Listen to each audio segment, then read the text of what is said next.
Olá, eu sou o Fábio Amato e esse é o Caminhante Onírico. Em uma brincadeira de esconde-esconde com seu irmão, ele descobre que tem algo vivendo na sombra. Realidade ou alucinação? Ouça a história e tire suas conclusões.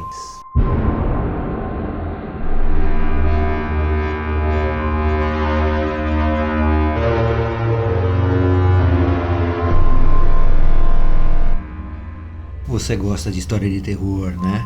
Pois é, existem alguns lugares que dizem que funciona como terapia e eu digo que é uma verdade. E você pode ajudar nosso trabalho clicando no like, né? Clica ali no likezinho, dá um joinha. Isso, inscreva-se no canal também e compartilhe o vídeo com as pessoas que você acha que vão curtir, que necessitam desse tipo de coisa, ok? Vamos para a história.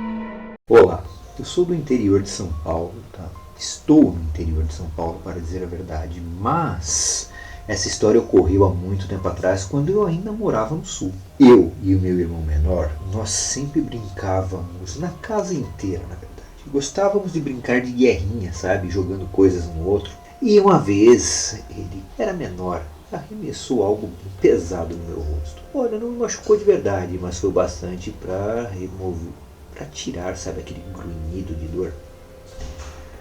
Desse episódio surgiu uma ideia de assustar ele. E sempre que brincávamos de esconder, eu sabia que um dos seus lugares preferidos era um quarto que meu pai havia preparado, inclusive removido as janelas, onde ele usava como estúdio, para não vazar som. E assim não incomodar nem a família e nem a vizinhança. A educação na época era educação. Não se ouvia música sem fones de ouvido, por um exemplo, para incomodar os outros. Os outros não são obrigados a ouvir aquilo que você está ouvindo. E era assim que ele pensava. No momento em que brincávamos, esse estúdio estava abandonado, pois meu pai havia construído um outro e estava fazendo suas reformas. Havia algumas coisas ainda no quarto, como por exemplo a cama onde ele ficava compondo, e era justamente onde eu sabia que Marquinhos adorava se esconder. Eu inventei de brincarmos e eu sabia que ele ia se esconder lá. Logo, assim que eu contei, fui direto para o quarto, apaguei a luz e fechei a porta. Era um quarto amplo, então isso não faria mal a ele, não por um pouco tempo, e o quarto ficaria num breu total. A única coisa que ele conseguiria ver seria um pouco de luz que passaria por algumas pequenas frestas debaixo da porta. Essa porta também era preparada para não vazar som. A única diferença é que agora havia trocado a fechadura dessa porta, o qual me permitia ouvir alguma coisa de dentro do quarto. Então cheguei bem perto, coloquei o ouvido próximo à fechadura, de onde eu poderia ouvir qualquer coisa. E assim que ele estivesse apavorado, eu apareceria e o consolaria um pouco. Talvez esse medo e esse susto fizesse com que ele reconsiderasse o tipo de brincadeira que ele estava fazendo ultimamente. Agora me respondam, quando que algo ocorreu exatamente do jeito que vocês sempre quiseram? Pois é, foi o que aconteceu. Nada aconteceu do jeito que eu previa.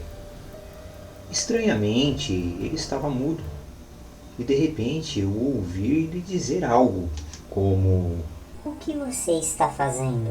Nesse momento comecei a rir de uma forma absurda, logicamente baixo, sem ele ouvir do outro lado, sabe? Pois ele achava que eu estava lá dentro. Isso era divertido. Então ouvi novamente: "André, pare, por favor. Você está me assustando." Eu estranhei ele ainda achar que eu estava lá dentro, mas eu continuei ouvindo. "André, pela última vez, afaste-se de mim e ligue a luz, senão eu vou falar para a mamãe que você está me assustando." Hein? Bom, nesse momento eu achei estranho demais e falei para ele do lado de fora, falei através da fechadura mesmo. Seria o único lugar onde ele conseguiria ouvir. "Marquinhos, eu não estou aí dentro." Então ele soltou um grito, mas um grito aterrador, um grito de dor, como se ele estivesse sentindo a pior dor do mundo, sabe? Aquela dor de um alfinete entrando no seu dedo, ou melhor, de uma faca cortando a sua carne. Aquele grito estridente me deixou desesperado. Eu segurei a maçaneta e na hora eu não consegui girá-la. A porta não abria. A minha mão escorregava na maçaneta. Eu não sei se era meu pavor ou o que era, mas algo parecia estar segurando a porta. Eu não conseguia abri-la de forma alguma. Cheguei a dar 2 ombradas, mas eu era fraco. Fico imaginando hoje um moleque com o peso de um moleque de 12 anos arrombando uma porta. Seria impossível, especialmente as portas que utilizamos aqui no Brasil. E aquela casa, todas as portas eram feitas de madeira maciça, com uma dobradiça extremamente forte. Um pirralho como eu jamais a arrombaria. E logo coloquei o ouvido na fechadura e ouvi lá de dentro novamente. André, me ajude, por favor. Nesse momento eu respirei fundo, muito fundo, um exercício que meu pai havia ensinado quando ele estava com algum estresse.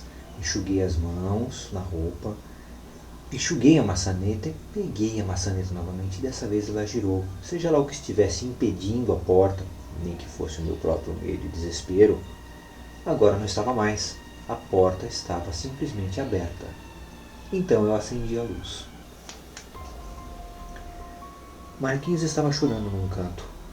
Ele já estava todo encolhido. Eu percebi a maldade que eu havia feito com meu irmão. Talvez o medo que eu sentisse fosse o medo dele, na verdade. Eu o abracei e então perguntei o que havia acontecido. E ele me respondeu de uma forma bem sincera. Eu vi uma pessoa de pé no canto do quarto de costas para mim. O cara virou e começou a andar na minha direção. Eu achei que era você, mas ele andava muito estranho. Quando ele chegou perto, eu vi que era outra coisa. Ele era muito magro. Aí algo pegou meu ombro, mas era frio. Aí logo depois se acendeu a luz e tudo sumiu. Olha, eu me convenci que era apenas a imaginação dele. De qualquer forma, eu consegui mais ou menos o que eu queria. A não ser pela bronca que eu tomei dos meus pais depois por ter feito aquela maldade com um garoto de 8 anos. Foi um dia complicado, pois nesse dia eu me senti tão mal, até mesmo porque Marquinhos também brigou comigo, que eu dormi na sala. Realmente eu não queria ir pro quarto, eu não queria conversar com ele, eu não queria conversar com os meus pais. Mas o pior não foi isso. O pior é que realmente eu recebi uma bronca por ter desrespeitado uma das regras que meu pai havia imposto desde criança. Nunca apague a luz, sempre deixe uma das luzes acesa. Devo confessar que eu tinha uma enorme dificuldade de entender o porquê. Mas, sim, era uma imposição dele que dormíssemos pelo menos com uma das luzes acesas sempre no quarto. O resto da casa não importava, mas no quarto onde estivéssemos dormindo, uma luz tinha que ficar sempre acesa. Sempre pelo menos um abajur ou algo nesse sentido. Então deixei a luz do corredor acesa e fui dormir. Me virei no sofá para dormir. Assim que eu me virei, eu percebi que a luz simplesmente havia apagado. Na hora eu achei estranho, mas fui lá e a acendi novamente. Quando deitei no sofá, ela se apagou de novo. Nesse momento, eu levantei do sofá e fui até o quarto ver se meu irmão não estava pregando alguma peça. Cheguei bem perto da cama e percebi que ele estava dormindo, inclusive ele estava roncando. Então não poderia ser ele.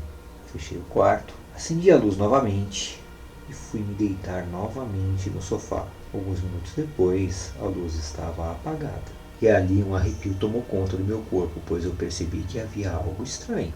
Eu corri até uma despensinha que tínhamos, peguei uma lanterna e 2 velas. Deixei as luzes apagadas e acendi uma das velas num dos cantos do corredor. Eu devo dizer que estranhamente as coisas estavam um pouco diferentes. Apesar da pouca luz, apesar de tudo, parecia que a casa não era exatamente a mesma. Mas, mesmo assim, isso não me incomodou. Eu sabia onde as coisas estavam. Então era fácil de pegar, era fácil de caminhar pela casa. E por incrível que pareça, parecia que no canto de onde eu havia acendido a vela, no canto oposto, parecia que uma das sombras saía da parede. E a vela simplesmente se apagou. Eu acendi a lanterna, olhei para todos os cantos, coloquei o facho da lanterna em todos os cantos do corredor. Não havia nada ali. Já achando tudo aquilo estranho, me levantei e fui até o interruptor, quando uma voz veio por trás e me disse: Deixe ficar aqui. Quando eu vi isso, eu quase caí para trás. Havia mais alguém ali? E na verdade eu percebi que não, poderia ser qualquer coisa, inclusive, sei lá, poderia ser minha imaginação, mas eu respeitei. Eu acendi uma vela do outro lado da sala, sabe, onde aquele canto realmente ficaria numa penumbra. Eu continuei olhando durante algum tempo para aquele local para ver se eu via algo. Às vezes parecia que eu via movimentos, sim, mas nada que pudesse comprovar alguma coisa, sabe? Eu nunca mais tive resposta de nada. Sim, eu tentei algumas comunicações, mas nunca mais tive resposta. Eu não sei se ele ficou contente, ou se ele se desagradou, ou se era simplesmente a minha imaginação. Mas até então, posso dizer que está no conjunto dos enigmas alucinógenos que já aconteceram. Sabe o que é mais engraçado? Que eles nunca nos fizeram mal realmente. Nunca chegaram perto. A não ser aquela vez com meu irmão, por algum motivo, não sei qual, mas também não o machucaram. Na verdade, o que machucou foi a nossa própria maldade e o nosso próprio medo. Esse foi meu relato. Eu espero que vocês tenham gostado. Se alguém pedisse, deixe-me ficar aqui, você deixaria? Algo que você não quer? Você pode evitar isso, é só você clicar ali naquele botãozinho de like. Clica no botão de like, inscreva-se no canal caso você tenha gostado do nosso trabalho, isso é óbvio. Aí você também pode aproveitar e espalhar essa história entre seus amigos, aqueles que você sabe que vão gostar do nosso trabalho, ok? Até mais!